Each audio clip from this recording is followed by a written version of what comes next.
gaveta do armário coloco minhas roupas. Na estante da sala vejo muitos livros e a geladeira conserva o sabor das refeições. A minha casa é meu reino.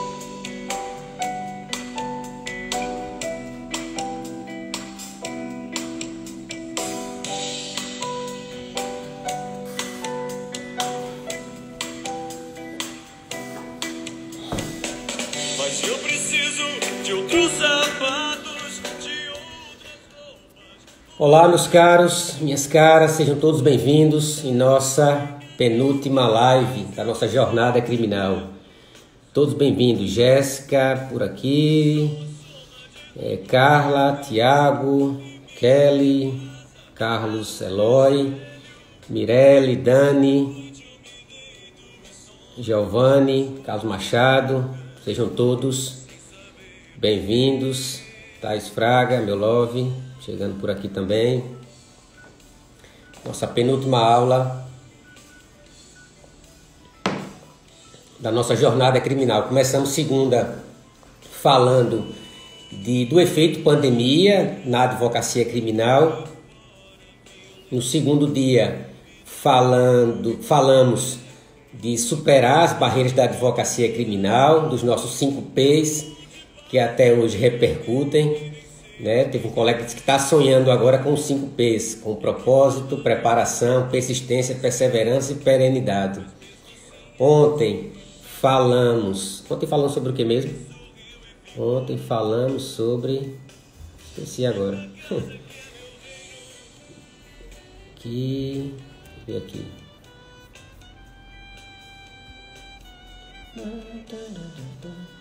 E hoje falaremos relação cliente, advogado e cliente, uma conquista permanente. Exposição, Pedro está aqui me lembrando, falamos da exposição, isso mesmo, Pedro. Exposição na fase policial, na fase judicial, metajurídico, networking, mas da própria exposição inerente à atividade de advogado, né? Atuação com exposição. É a mente, vai chegando a idade, enfim. Vamos começar lá. Hoje, vou desligar aqui essa música. Hoje falaremos da relação advogado-cliente, uma conquista permanente.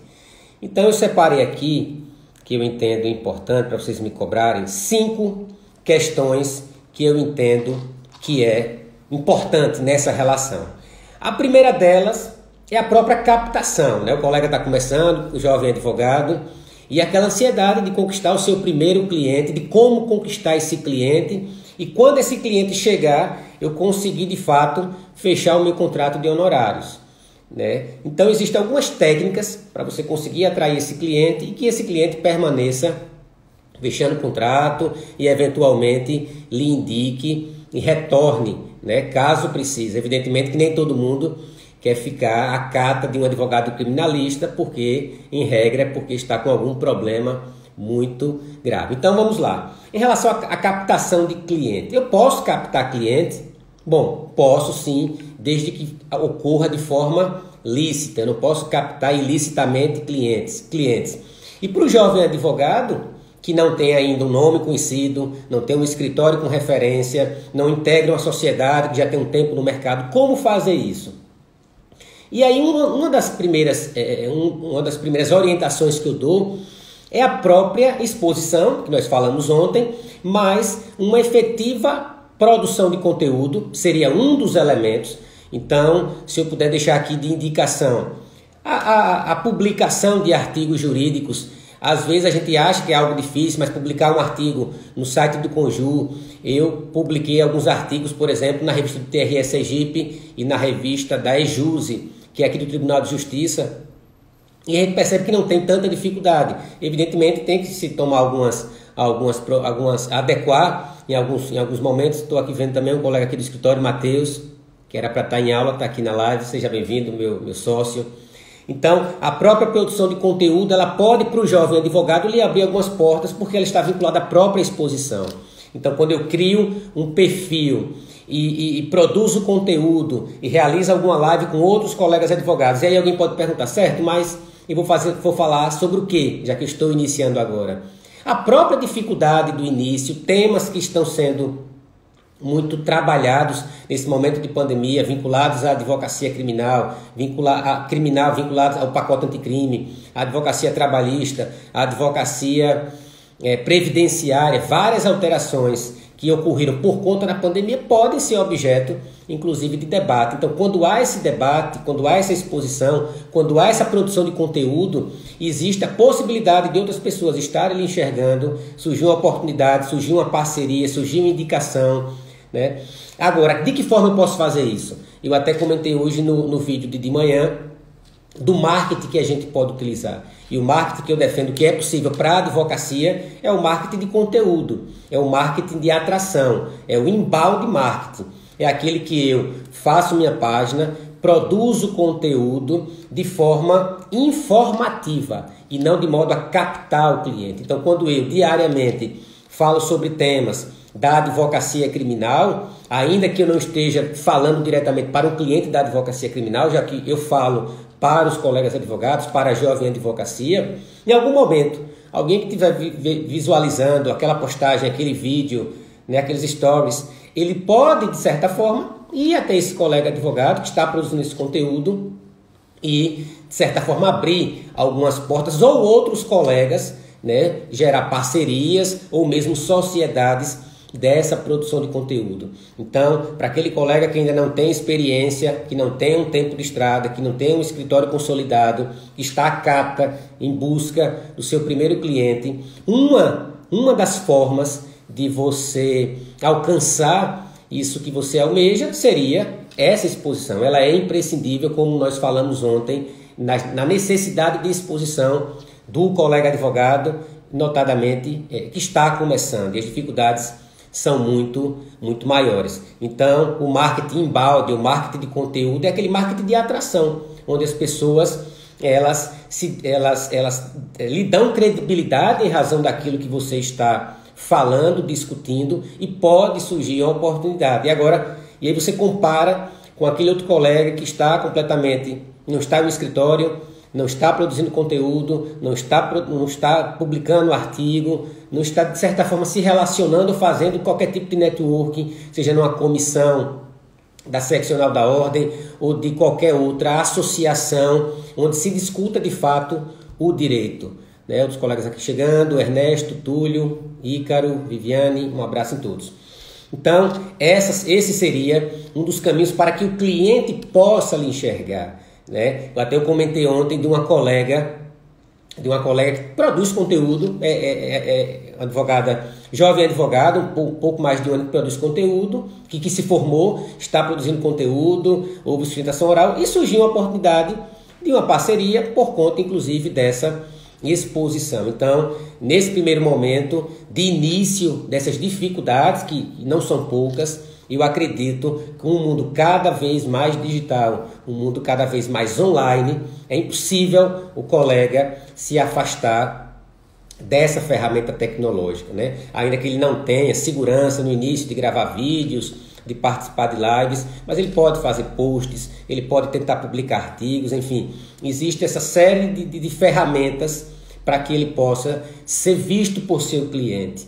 E é muito intuitivo também o seguinte: ainda que alguém faça uma indicação de determinado profissional da advocacia, então se alguém me pede uma indicação de um advogado previdenciarista, por exemplo, eu não faço e aí eu indico alguém, o próprio cliente, ele é meio que intuitivo já perguntar qual é a página dele, qual é a rede social dele, qual é o Instagram dele. Por quê? Porque esse cliente ele tem interesse de verificar quem é o profissional, como ele se posiciona, como ele se porta. E às vezes, meus caros, até a posição política desse colega pode interferir na sua contratação ou não, né? As pessoas hoje com essas questões políticas, com discussão de lado A, lado B, de opção disso ou daquilo, então isso inclusive pode repercutir na sua contratação. Então nós temos que também ter em mente que isso aqui é uma vitrine de tudo que a gente faz na nossa vida pessoal, mas também na nossa vida profissional. Então tem que ter muito cuidado em relação a isso. Se achar que é necessário, crie dois perfis, um profissional e um pessoal, mas eu acredito que não é possível estar afastado dessa ferramenta, que seria mais um elemento para você poder alcançar e angariar eventuais clientes. Não estou dizendo que quem vai produzir conteúdo de imediato já vai captar cliente, já vai receber proposta, não é isso.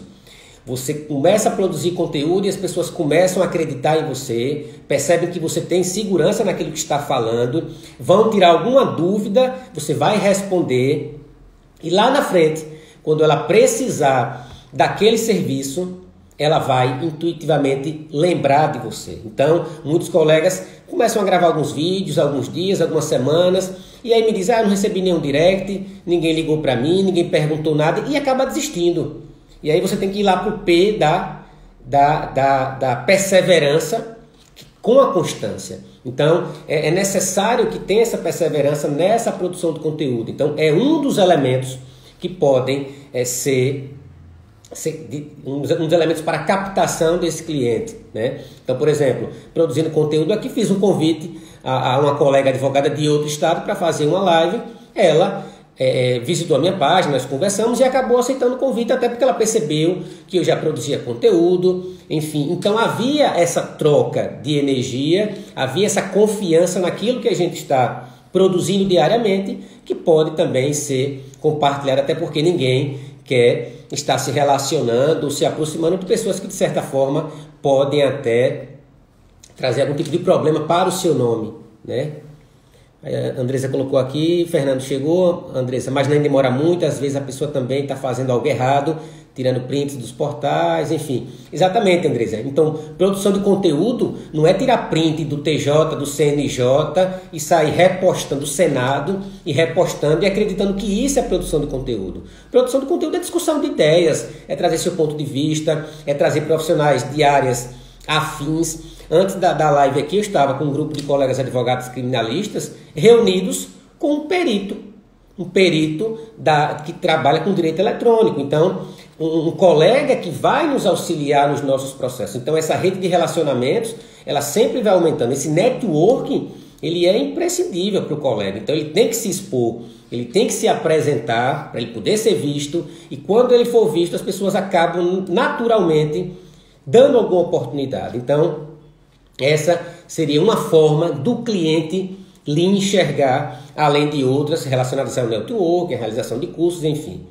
O segundo elemento que eu acho aqui interessante a gente destacar, que eu coloquei aqui, a primeira impressão é a que fica em relação ao cliente. Então essa primeira impressão, quando eu falo, é tanto quando ele visita a sua página da rede social, essa é uma das formas, mas quando acontece de fato o atendimento. Quando o cliente marca uma consulta, seja pela rede social, por telefone, quando ele consegue chegar até você e marca uma consulta, o que você deve fazer para que de fato o cliente feche o contrato, lhe contrate e você assuma a demanda dele. E esse primeiro atendimento, eu acho que ele é importantíssimo, né? É nesse momento que o cliente começa a enxergar que você é o profissional correto para representá-lo naquele processo criminal. Então, desde aquele primeiro momento que o cliente liga e já pergunta assim: doutor, quanto é que você cobra para me defender? Peraí. É recomendável que você não passe orçamento por telefone, enfim, porque se ele está querendo saber, se ele está querendo saber só o preço que você cobra, é porque ele está fazendo uma espécie de leilão. Ele quer saber quem paga, quem cobra mais barato, quem cobra mais caro e poder contratar. Você não teve nem a oportunidade de mostrar o seu valor para depois você apresentar o seu preço. Então você tente marcar uma consulta em seu escritório, um atendimento. Caso tenha, por exemplo, ele vai ser ouvido no inquérito policial. É imprescindível que antes da oitiva você vá até a delegacia de polícia, tenha acesso ao inquérito, colha as informações e no dia seguinte, no momento seguinte, você marque com esse cliente para que você apresente qual é a complexidade da causa, se ele está ali como testemunha ou como investigado, e aí sim você vai apresentar os seus honorários. Veja a diferença do advogado que simplesmente diz: não, eu lhe acompanho na delegacia, ele cobra um salário mínimo. O outro diz: não, Eu primeiro tenho que me inteirar, saber o que está acontecendo, marcarmos novamente no escritório e, se fecharmos, apresentar a estratégia, como é que nós vamos atuar, enfim. Evidentemente que várias informações a gente já pode antecipar para o cliente, né? Então, olha, eu vi que a situação é essa, a minha orientação é direito ao silêncio, a minha orientação é que você apresente esses documentos, essas informações, se ele estiver na condição de investigado, evidentemente. Então percebam a diferença da postura, de simplesmente apresentar um valor e atendê-lo, pedir um prazo, ter acesso ao inquérito, retornar. E quando você cobrar, você vai justificar. Teve o primeiro atendimento, você precisou ir uma vez, você teve que acompanhá-lo depois na delegacia. Depois que você acompanhou, você sempre vai criar uma rotina de comparecer para ter acesso às informações e manter o seu cliente sempre informado. Então, o próprio cliente se sente mais seguro, né? No dia seguinte, não é no mesmo dia, dá para saber no mesmo dia, não entendi aqui a pergunta. Então, eu faço no mesmo dia. Depende. Se você tiver condições de ter acesso à informação no mesmo dia, tudo bem. Mas se, por exemplo, aqui na Polícia Federal eles criaram um mecanismo de você juntar uma procuração e só ter acesso posteriormente. Então, depende muito da logística. Se você vai, por exemplo, consultar um processo que está tramitando no Poder Judiciário, não é sigiloso, eu consulto diretamente do portal do advogado. Então, a logística de acesso ao processo para que você possa apresentar esse orçamento. Evidentemente que, se tratar de uma questão de prisão, eu não vou falar amanhã ou depois. Eu vou de imediato me inteirar do que está acontecendo e acompanhar eventualmente um auto de prisão em flagrante, acompanhar o cumprimento do mandado de prisão preventiva. Então, depende muito da situação concreta. Mas o que eu quero deixar claro quando eu digo a primeira impressão é a que fica, é você passar para o cliente toda a segurança necessária de que você está apto a defendê-lo. Então, se o cliente chega aqui, ele acabou de ser citado e tem 10 dias no rito ordinário para apresentar a defesa preliminar. Então eu vou dizer a ele, olha, o senhor foi citado, o senhor tem 10 dias para apresentar uma defesa preliminar que é feita por advogado. Nessa defesa o senhor vai juntar um rol de testemunhas, pode juntar documentos, pode já indicar um assistente técnico, e em razão do assistente técnico indicar quesitos complementares, pedir para oficiar uma instituição, pedir uma série de providências. Depois disso, caso a defesa não seja acolhida e absolvida sumariamente, nós podemos eventualmente entrar com habeas corpus para trancar a ação penal. Enfim, se trancar, pode acontecer isso, eu preciso sustentar. Então você vai mostrando para o cliente tudo o que vai ser feito. Que você vai participar de uma audiência de instrução aqui ou fora em razão de uma carta precatória. Ao final, de uma condenação, pode ter ou não recurso de apelação. Então, você vai mostrando para o cliente todo o passo a passo do processo, que você está preparado para tudo aquilo. Eu, em alguns casos especiais não, em alguns casos mais complexos, eu uso aqui em minha sala um flipchart. E também dependendo do cliente, lógico. Então eu tenho um flipchart aqui em minha sala, e aí eu vou colocando passo a passo do processo, né? Flipchart, que é aquele quadro com as folhas, e eu passo para o cliente todo esse passo a passo. Evidentemente que depende muito do cliente. Eu tenho que adequar a minha linguagem à linguagem que o cliente entende, né? Eu não vou ficar usando aqui informações, nomes difíceis. Olha, eu vou entrar com agravo em recurso especial, eu vou entrar com embargo de divergência. Eu vou adequar a minha linguagem à linguagem do cliente. Então, em alguns casos, em alguns crimes financeiros, em algumas situações em que eu percebo o cliente, ele consegue compreender exatamente toda essa sistemática, eu utilizo, e ao final de todo esse atendimento, aí sim que eu passo os honorários. E aí veja a diferença se ele simplesmente dissesse: sim, doutor, meu processo é esse, quanto é que o senhor me cobra? Não, eu lhe cobro X. O outro, houve o atendimento, né, houve toda uma explicação. Se por acaso a defesa fosse acolhida e houvesse uma absolvição sumária, o valor que você vai pagar não é esse, é um valor bem menor. Então o cliente consegue associar o seu valor, o preço que você está cobrando, com o que você vai oferecer no processo. Então a chance de haver essa celebração desse contrato, da assunção dessa causa, ela é muito maior do que se você simplesmente se limitasse a passar aquele orçamento. Então, essa relação cliente-advogado, esse momento de atendimento é uma conquista, onde você mostra o seu potencial, a sua segurança e tudo que de fato você irá fazer e tudo que você prometeu naquele atendimento, você cumpra, né? Jamais prometa algo e depois não cumpra durante a instrução do processo. O terceiro ponto que eu coloco aqui, em relação a essa relação cliente-advogado, uma conquista permanente, é o que às vezes eu falo até em alguns cursos, em algumas aulas, que é o método Disney de atendimento ao cliente, o método de encantar o cliente. O que é que nós podemos fazer de diferente do que os demais colegas estão fazendo para que o cliente se sinta amparado, para que o cliente se sinta prestigiado e para que se sinta de fato bem defendido, que é isso que ele quer. E aí, porque primeiro, ia pegando até alguns exemplos para se entender, por que se usa, né, se fala desse método? Porque quem conhece a Disney, ou já foi, ou já ouviu falar de coisas que acontecem em filme, enfim. A Disney ela tem todo um mecanismo, tem todo um processo de encantar o cliente. Não é à toa que o Complexo Disney é uma das empresas com maior poder de recompra do mundo e uma taxa de retorno de 70%. Então, 70% das pessoas que vão à Disney retornam. Então, por isso se fala muito na Disney. E a Disney tem uma série de situações que a intenção é encantar o cliente para que ele se sinta realmente acolhido e tenha uma experiência diferente. Quando eu e minha família a gente foi para a Disney há um tempo atrás, eu fiz 2 perguntas lá a uma pessoa que trabalha na Disney, que não é funcionário, né? Eles dizem que quem trabalha na Disney são membros do elenco, né? E aí eu perguntei onde ficava o banheiro. E o rapaz lá do parque, o membro do elenco da Disney, ele apontou com 2 dedos uma direção, que era onde ficava o banheiro.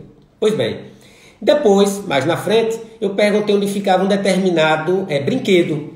E um outro membro do elenco, um outro funcionário, da mesma forma, com os 2 dedos, ele apontou a direção.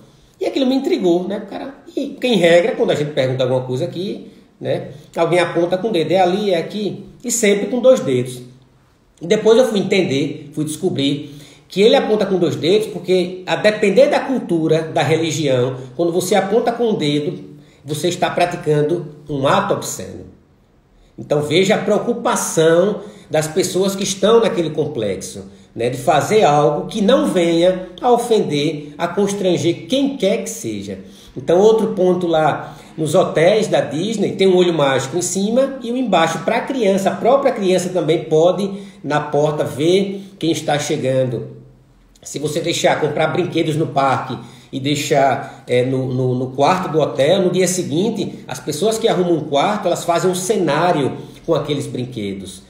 Entendeu? Um lixeiro do outro na Disney, ele tem uma distância de 8 metros, que segundo estudos é a distância máxima onde as pessoas passariam a jogar no chão. Então, se o lixeiro fosse mais distante um do outro, automaticamente ou intuitivamente as pessoas jogariam o lixo no chão. Como são 8 metros um do outro, então acaba jogando na própria lixeira, porque o problema não é limpar, é que não suje. Então tudo é feito para que as pessoas se sintam bem, apesar das filas serem grandes, tudo funciona, enfim. Então essa série de situações a gente pode adaptar e trazer para a advocacia, né? Então, desde esse primeiro atendimento, que é feito de forma completa, evidentemente que eu não vou antecipar alguma tese que esse cliente pode passar por um outro advogado que não percebeu. Então, por exemplo, eu percebi que o crime está prescrito. Eu não vou dizer diretamente que está prescrito, né? Porque aí ele pode não fechar o contrato e dizer isso para um outro advogado. Olha, inclusive o advogado lá comentou que está prescrito o processo e tal. E ele pegar essa informação e utilizar, né, a informação que você alcançou.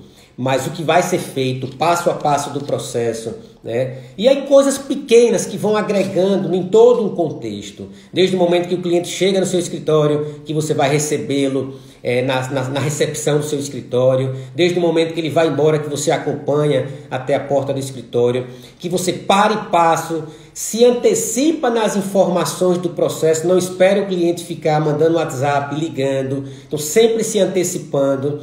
Se vai protocolar um habeas corpus, informa, protocolei. Se despachou o processo, informa que despachou. Se vai ter uma sustentação oral, avisa para a família, olha, amanhã vai ser julgado o processo e vou sustentar oralmente e vocês podem, inclusive, se quiserem, ir assistir o julgamento. Por quê? Porque primeiro mostra transparência e segundo, ainda que ao final você não tenha êxito naquilo que você procura, a própria família vai se sentir contemplada. Ela vai dizer, não, tudo que era possível o advogado fez. Não foi por desídia, não foi por preguiça.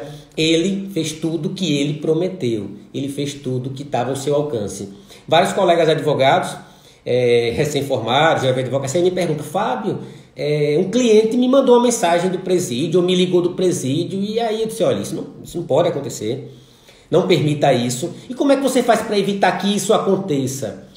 Crie uma rotina de ir até o presídio falar com esse cliente, chegue para a família, chegue para o próprio cliente e diga, olha, eu vim aqui hoje, o processo não teve nenhum movimento, mas a cada 3 semanas, a cada tantos dias, eu sempre estarei vindo ou mandando alguma informação por alguém da sua família acerca do processo e tal. Então você se antecipa para que o cliente que está ali preso, não está sabendo o que está acontecendo, pensa que de fato você, pelo fato dele estar preso, e não ter marcado audiência, acredita que você não está fazendo nada. Então sempre se antecipar, porque aí você deixa o cliente mais informado em relação ao processo dele, que é um direito dele, a família, e evita, por exemplo, uma situação dessa do cliente que teve acesso, por algum motivo, mandar uma mensagem ou ligar. Então a gente consegue atingir 2 finalidades com essa postura. Então você já se antecipa, olha, eu vim aqui hoje, venho daqui a um mês, venho daqui a 20 dias, eu só venho aqui quando tiver um movimento. Então deixa essa informação já apresentada para a família e para o cliente. Um outro ponto que a gente também se depara muito, e aí em qualquer ramo da advocacia, é aquela frase que muitos dizem que o cliente tem sempre razão. E alguns colegas acreditam nisso. Veja, nem sempre o cliente tem razão. E na advocacia, dificilmente ele terá razão. É muito mais provável que o advogado tenha razão no que toca à condução do processo. Então, se o cliente quer indicar uma testemunha, e aí ele passa a relação, e aí você conversa, e essa testemunha? Por quê? Por isso, por aquilo? Qual é a necessidade? Qual é a importância? E se você perceber que aquela testemunha, na realidade, que o cliente entende que é importante, ela pode prejudicá-lo, você deve explicar para o seu cliente, olha, é melhor não indicar por isso.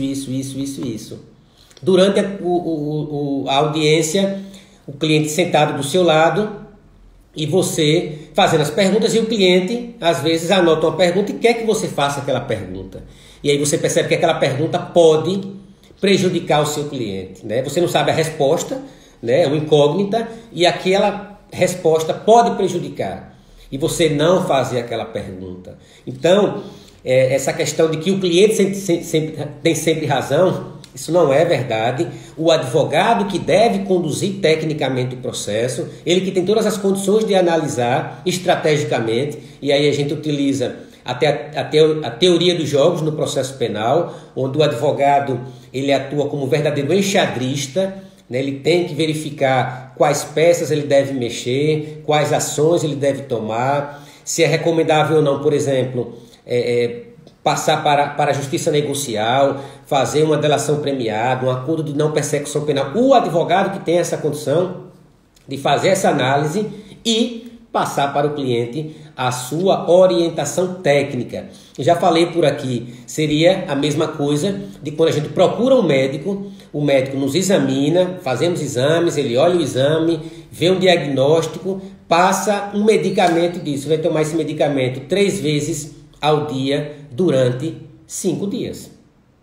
essa foi a prescrição médica. E aí eu simplesmente digo, não, doutor, eu não vou tomar 5 dias não, eu vou tomar 3, porque eu entendo que 3 é suficiente. Eu vou tomar 3 porque eu vi na internet, eu vi no Google. Peraí, o aconselhamento técnico é do médico, né, que fez uma anamnese, que fez os exames, que analisou os exames e prescreveu aquele medicamento para você. É a mesma coisa com o advogado. Não teria sentido a pessoa vir ao meu escritório, me contratar e dizer, não, eu não vou seguir sua orientação, não, eu vou confessar, ou então eu vou dizer isso. Peraí, se eu não concordo com aquela orientação ou com aquela vontade do cliente, deve-se mudar de advogado, né? Teve uma vez que eu acompanhei um cliente e ele me disse uma determinada situação, combinou, não, isso vai ser dito na audiência, perfeito. Eu disse, seja dessa forma, tal. Quando chegou durante o depoimento, ele resolveu mudar completamente, deu um cavalo de pau de 360 graus. Quando ele começou a mudar, peraí, excelência, pela ordem. Não, o que foi que houve? Não, porque ele tinha me dito que manteria, nesse caso especificamente, me lembro do negócio, manteria o silêncio e ele resolveu falar. Eu disse, então eu quero conversar com o cliente, porque se ele resolveu falar, eu vou tomar alguma providência aqui. Tudo bem. O que aconteceu? Conversei com o cliente, ele disse que iria falar e a orientação era de ficar em silêncio. Naquele momento, na audiência, eu renunciei. Excelência, considerando que o cliente não está seguindo a orientação técnica, eu estou renunciando o processo. E aí o juiz marcou uma nova audiência e esse cliente foi com outro advogado que estava disposto a acompanhá-lo naquelas condições. Então veja, eu não tinha como prosseguir no processo porque não havia uma relação mais de confiança. Se nós conversamos, eu dei uma orientação, ele concordou e no momento da audiência resolveu mudar, mesmo sem a minha concordância, que ele procura outro advogado. E por que eu fiz isso? Porque depois, havendo uma condenação, havendo uma repercussão maior, havendo uma prisão, o que está lá no processo é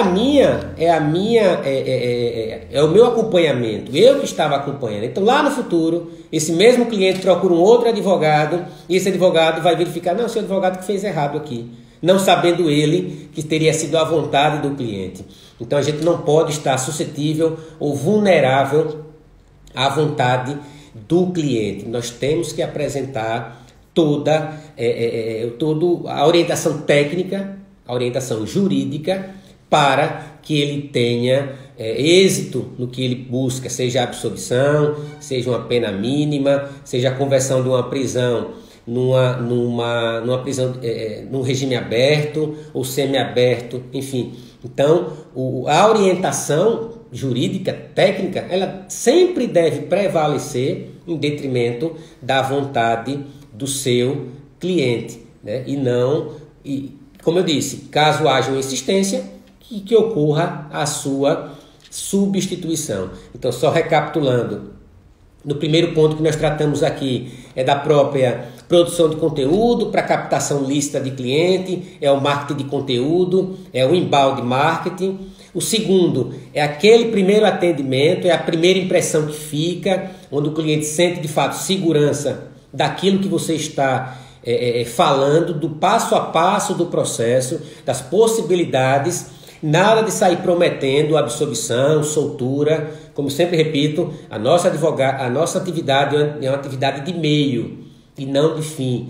Quando sou contratado, eu não sou contratado em razão de resultados que eu estou prometendo. Eu sou contratado e ofereço empenho, eu ofereço dedicação, eu ofereço muito trabalho. Então, não há essa possibilidade. Caso assim eu esteja agindo, eu estaria inclusive praticando uma falta ética. O terceiro ponto foi o que eu falei do método Disney de atendimento ao cliente. E aí até comparando com qualquer outra atividade, né? Várias atividades hoje que a gente contrata e contrata por algo de diferente, né? É muito comum em várias atividades. Hoje o que se vende muito mais do que o produto ou o serviço é a experiência que aquilo proporciona. E na advocacia não é diferente. Então, se eu escolho hoje uma barbearia porque tem uma música ao vivo, porque tem um chopp, porque tem um cafezinho gourmet, porque tem uma televisão para eu assistir um futebol, para quem tem filhos pequenos, tem um videogame enquanto o pai corta o cabelo, o menino fica jogando.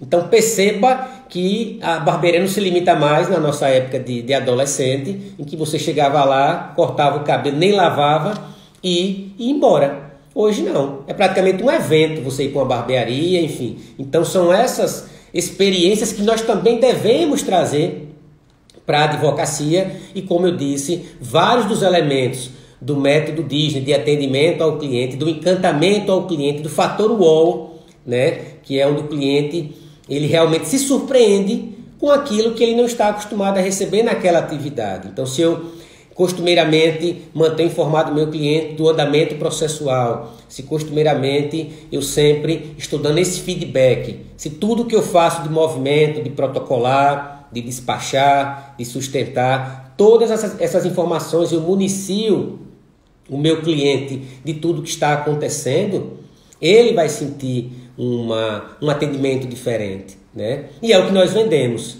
né? Nós vendemos para o nosso cliente uma experiência menos traumática. Ele quer sofrer menos com o processo penal, porque o simples fato de responder uma ação penal já é um fardo para aquela pessoa, de ser citado, de ser intimado em sua casa, o oficial de justiça na sua porta batendo, o vizinho já comenta, diz, olha, fulano, a polícia ou a justiça está na porta dele, então deve ter feito alguma coisa errada.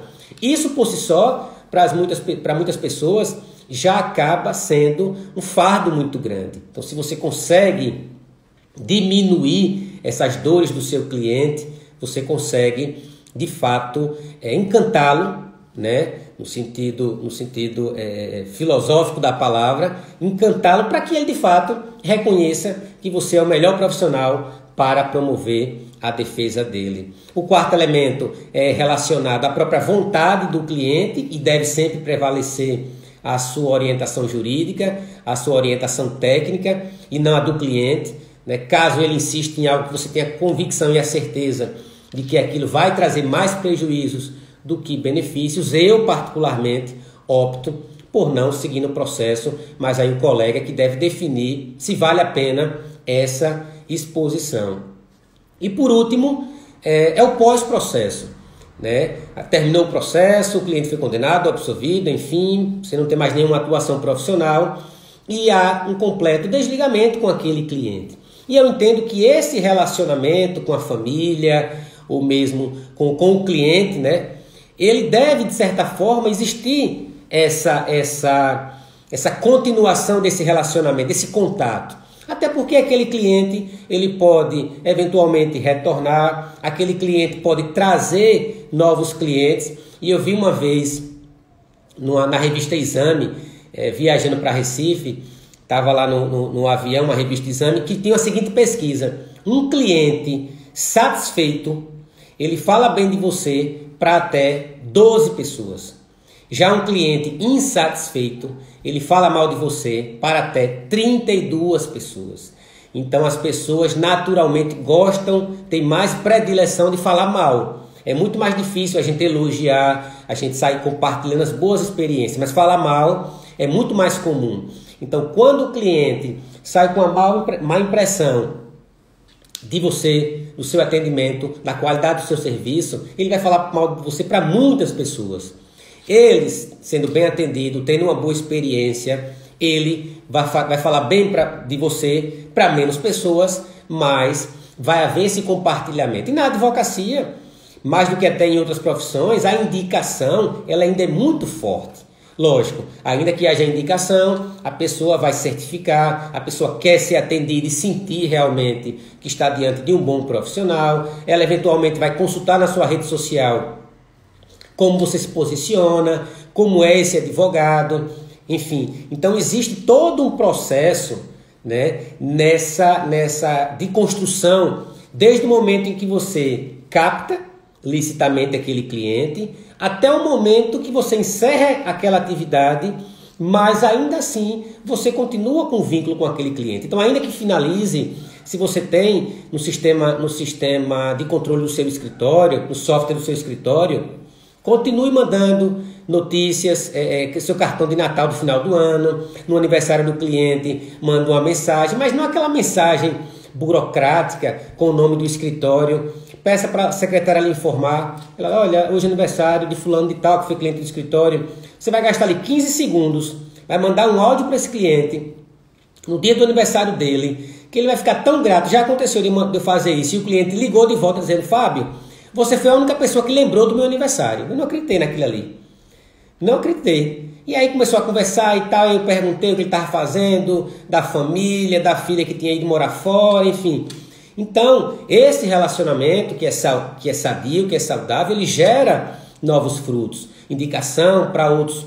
Era um cliente que é médico, uma indicação de outros clientes, enfim.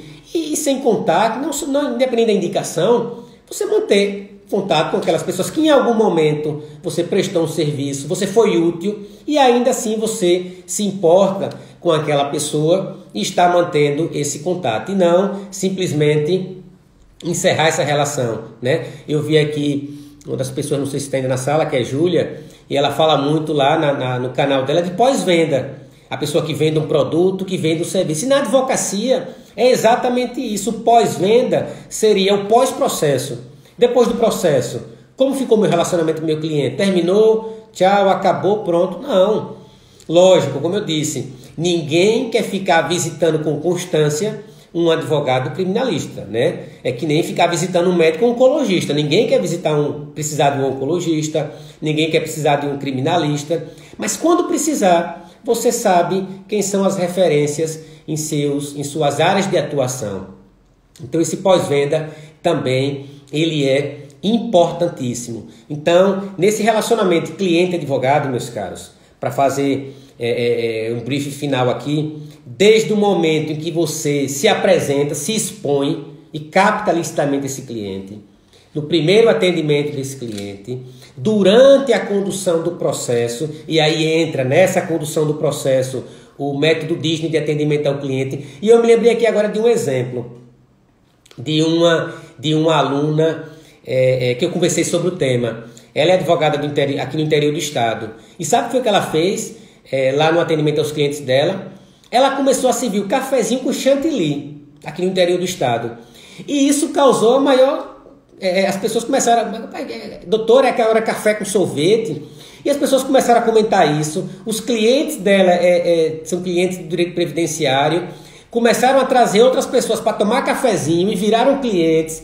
Enfim, e houve um maior comentário por conta de algo tão simples. Então, pessoas do povo, né, pessoas que não estão às vezes acostumadas a ter um momento ali de descanso, de fato serem ouvidas, e você atender adequadamente a pessoa, servir um cafezinho com chantilly, com um biscoitinho que você compra na padaria e coloca do lado do café, coisas tão simples, tão pequenas, mas a gente não tem a compreensão do quanto isso repercute na cabeça do cliente, né?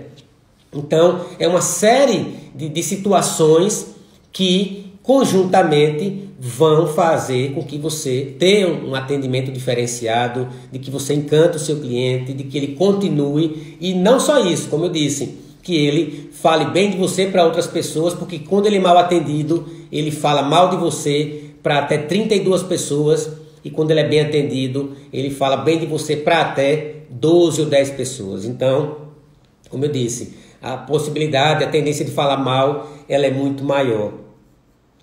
A questão da orientação jurídica sempre deve prevalecer, aquela história de o cliente tem razão, isso não existe na advocacia, a orientação é técnica, é jurídica, o advogado que é o timoneiro no processo, ele que deve de fato dar toda a orientação técnica e sempre busque fazer o paralelo com o médico. Se o médico orientou aquele remédio, aquele exame, não sou eu, paciente, que vou dizer o contrário. O que eu posso fazer é mudar de médico, mas pegar uma receita e tomar um remédio pela metade porque eu entendo que não é necessário, tal qual na advocacia, isso não pode acontecer. E por fim, o pós-processo, né? Que de fato, depois de terminar essa relação processual, que se mantenha esse canal aberto com o cliente, de informações. Se você já tiver um site, encaminhar informativos, enfim, sempre manter com o cliente esse vínculo. Então é isso, meus amigos. Já me aproximando aqui da nossa quarta aula, amanhã teremos novamente nossa nova live. E peço aqui licença, nesses últimos minutos da nossa live, para falar um pouco do nosso curso, que é o Criminal Master, que a gente está lançando agora nessa live, que é o nosso curso de prática na advocacia criminal. Nós temos já o Criminal Action, que é o nosso curso presencial, e estamos lançando hoje o Criminal Master, que é o nosso curso online. É um curso que dispõe de 18 aulas gravadas, é um curso que dispõe de uma comunidade, um grupo de estudo que vai funcionar por 30 dias, temos 7 bônus e temos também 4 mentorias em grupo, e essas mentorias vão ser realizadas em formato hot seat. E o que é isso? Nós marcaremos essas mentorias com os colegas que estiverem em nosso curso, e em cada um desses encontros, cada colega poderá falar por 15 minutos a sua dor, a sua dificuldade, a sua dúvida na advocacia, e a gente irá apresentar em cada uma dessas situações um plano de ação. Então todos os colegas que estiverem na mentoria, ele vai ter a oportunidade de ouvir as dores e as dúvidas desses outros colegas e vai ter 15 minutos para também se manifestar. E por que eu coloquei 15 minutos? Porque é o tempo que nós, advogados, temos, por exemplo, para sustentar os nossos processos no tribunal, né? Então, eu coloquei esse tempo, que é um tempo para você apresentar, perguntar o que você quiser, seja de captação de cliente, marketing jurídico, posicionamento em audiência, postura em audiência, sustentação oral, enfim. As 18 aulas que nós gravamos foram os temas que eu entendo que são as maiores dificuldades para o colega advogado, para a advocacia, né? E aí alguém pode dizer, mas eu curso online e tal. Veja, ele tem essa possibilidade das mentorias e não só isso. Como as aulas, elas vão sendo liberadas, o colega tem a oportunidade de assistir a aula, de fazer seus comentários, e toda dúvida que ele tiver, ele vai aplacar essas dúvidas nesses encontros que nós vamos fazer durante essa mentoria. Então eu formatei esse curso, na realidade esse curso ele vem sendo formatado desde o começo do ano, já era para ter sido lançado, por conta da pandemia houve uma alteração aqui de datas, por conta até de gravar algumas aulas, não pude gravar durante esse momento, e acabei finalizando recentemente e estou lançando agora. Outra coisa aqui, sim, em relação a esses encontros, são as 4 mentorias, e em relação às aulas, elas vão ficar disponíveis durante um ano, e quem se inscrever nas primeiras 24 horas, nós estamos disponibilizando também um bônus que eu fiz no passo a passo mesmo, de precificação e contrato de honorários. É um e-book de 14 páginas que também a gente vai estar disponibilizando.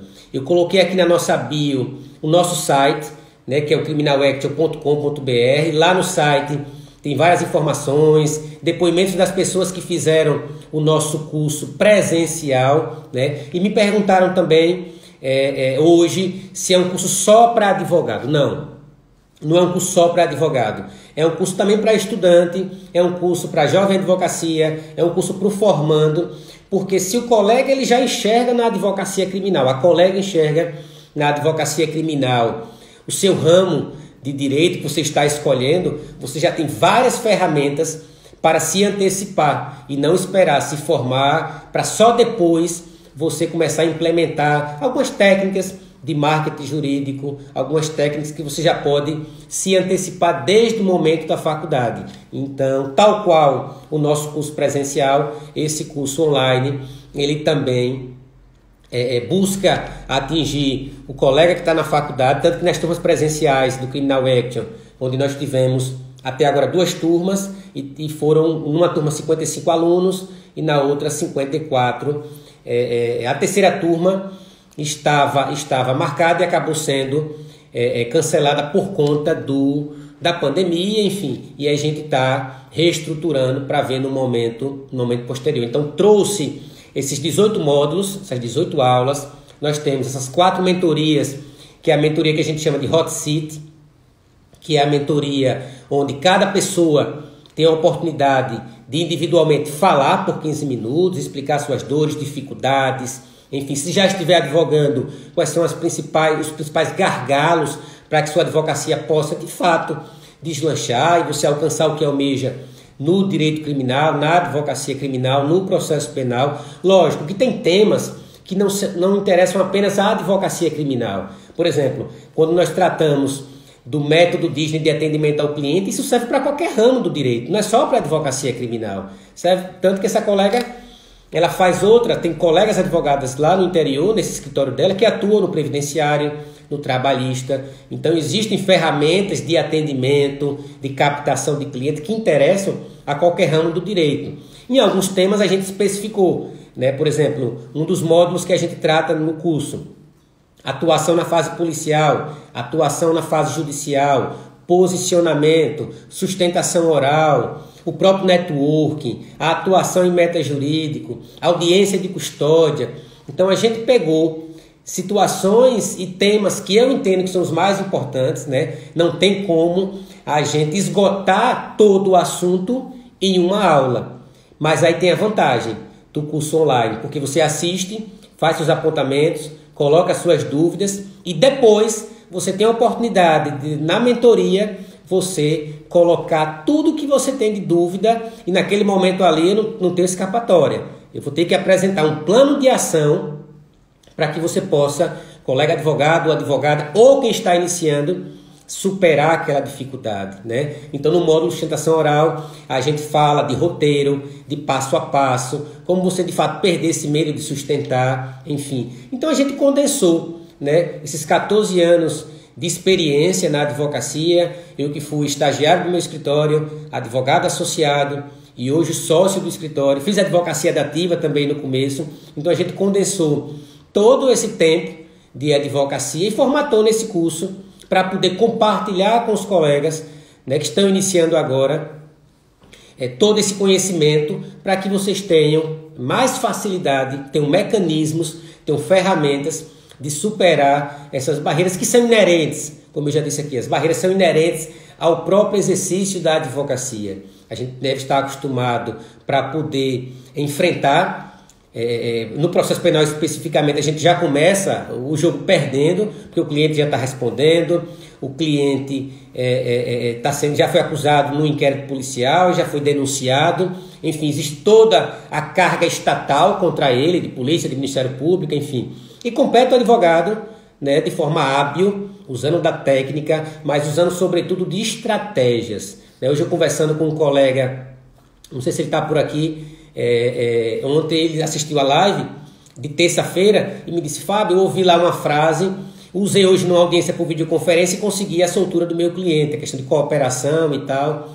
Então, sempre a gente está aprendendo algo, compartilhando algo e aumentando essa rede, né, de pessoas que pensam o direito processual penal, porque eu entendo que quando a maré enche para todo mundo que está, né, atento, que está se interessando, que está discutindo, que está pensando o direito processual penal e não simplesmente reclamando das dificuldades, que são muitas, né, nesse momento mais ainda, mas a gente tem que sair realmente, pegar lá o P do propósito, o P da preparação, da persistência e implementar na nossa advocacia. Então, se eu estou fazendo algo da mesma forma e não está dando certo, eu vou persistir nisso, ou melhor, insistir. Até porque tem uma diferença, né, entre insistência e persistência. Insistente é aquele que sempre faz a mesma coisa do mesmo jeito, dá errado e ele continua fazendo do mesmo jeito. O persistente não. O persistente faz, não deu certo, ele faz de outra forma, mas buscando atingir a mesma coisa. Então deixamos de ser insistentes e passamos a ser persistentes. Então, a gente tentar usar de ferramentas tecnológicas e mudar nossa mindset, né? De fato, estudar temas que estão na ordem do dia, como direito eletrônico, cadeia de custódia da prova, compliance, teoria dos jogos no processo penal. Existem vários temas que são da ordem do dia que a gente não pode deixar em segundo plano. Então, as informações do nosso curso, elas estão em nosso site, que é o www.criminalaction.com.br. está aqui na nossa bio também, a indicação do site, para que vocês possam verificar o que é que a gente oferece. Nós estabelecemos um valor diferenciado até sábado agora, e as inscrições feitas nessas primeiras 24 horas, elas vão ensejar um bônus, que é um e-book sobre precificação de honorários, que a gente está disponibilizando nesse primeiro momento. Então, está lançado o nosso curso, o Criminal Master. O site de acesso está na nossa bio. Qualquer dificuldade no acesso, enfim, na plataforma, vocês podem me mandar aqui um direct. Lá no site tem um e-mail para vocês manterem contato, tem meu telefone, enfim. Então, eu espero que, tal qual os cursos, as aulas presenciais, os cursos presenciais do Criminal Action, agora no Criminal Master, a gente possa, mais uma vez, crescer muito mais essa rede de colegas que acreditam no bom direito, que acreditam que, de fato, o estudo e o trabalho, eles são as principais molas propulsoras para que a gente alcance tudo aquilo que a gente almeja, mas nós devemos estar minimamente preparados. Então é isso, meus amigos. Estão todos convidados. Na bio está o site. Olhem o site, vejam lá os depoimentos, enfim, tudo que oferece. Qualquer dificuldade, qualquer necessidade de conversarmos, estamos aqui à disposição. Amanhã teremos a nossa última live, né, na sexta-feira, que o tema aqui eu nem me lembro mais, mas certamente é algo muito bacana que eu separei, já tem alguns dias, por isso que eu não tô me recordando agora, mas amanhã trataremos de mais um tema que interessa a advocacia criminal. Então é isso, um forte abraço e bora para Action!